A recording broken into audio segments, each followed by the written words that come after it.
Méditation de la communauté des disciples du Christ vivant en ce lundi de la 17e semaine du temps ordinaire, année liturgique C.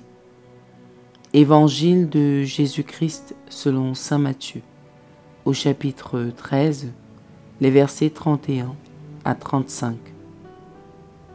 En ce temps-là, Jésus proposa aux foules une autre parabole. Le royaume des cieux est comparable à une graine de moutarde qu'un homme a prise et qu'il a semée dans son champ.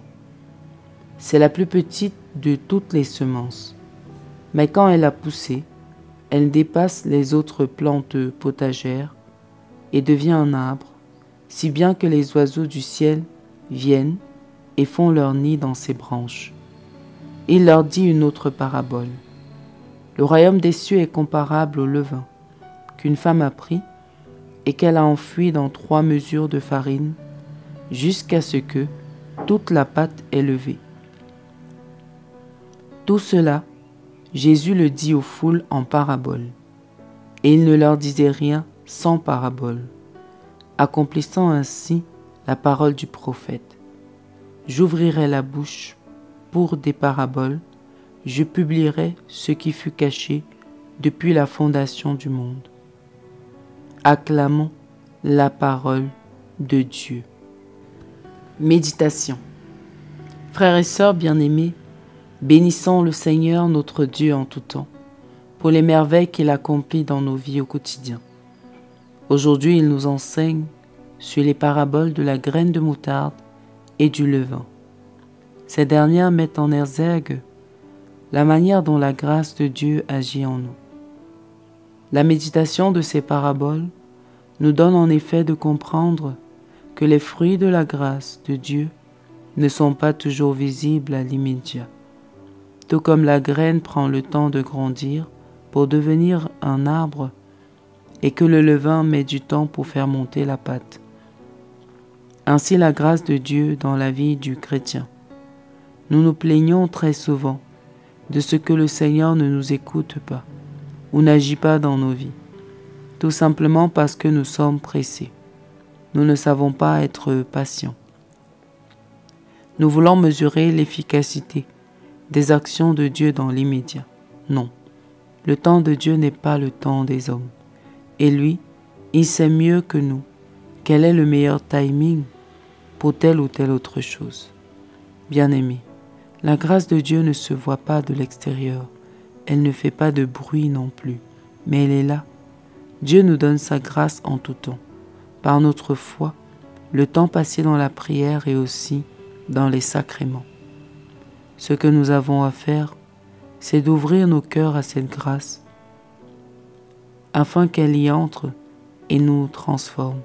Il faut par ailleurs s'armer de patience, car bien que Dieu soit à l'œuvre, les effets de sa grâce ne s'obtiennent pas à un seul jour.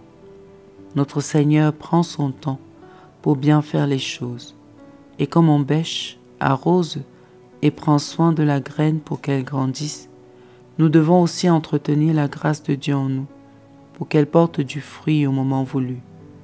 Ainsi, la participation au mystère eucharistique, la fidélité dans la prière, le respect des commandements deviennent un impératif pour faire fructifier la grâce de Dieu en nous.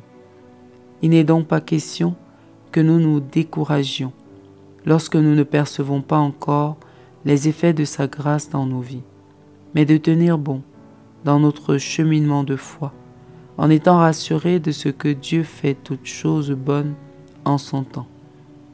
Prions. Éternel notre Dieu, accorde-nous la grâce d'être des disciples patients, que nous ne nous découragions pas quand les choses vont mal et que nous avons l'impression que tu n'agis pas. Dans ces moments-là, rappelle-nous ta fidélité et donne-nous la force d'avancer malgré tout. Intercession. Seigneur Jésus-Christ, nous te présentons toutes les personnes qui se sentent abandonnées présentement à cause des difficultés de la vie. Comble-les de tes bénédictions.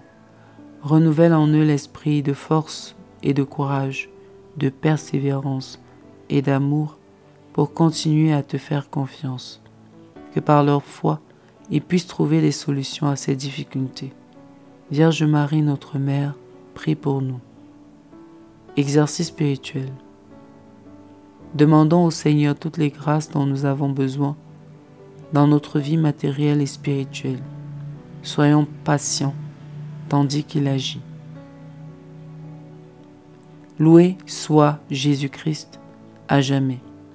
Méditation rédigée par Minette Miafo de la communauté des disciples du Christ vivant.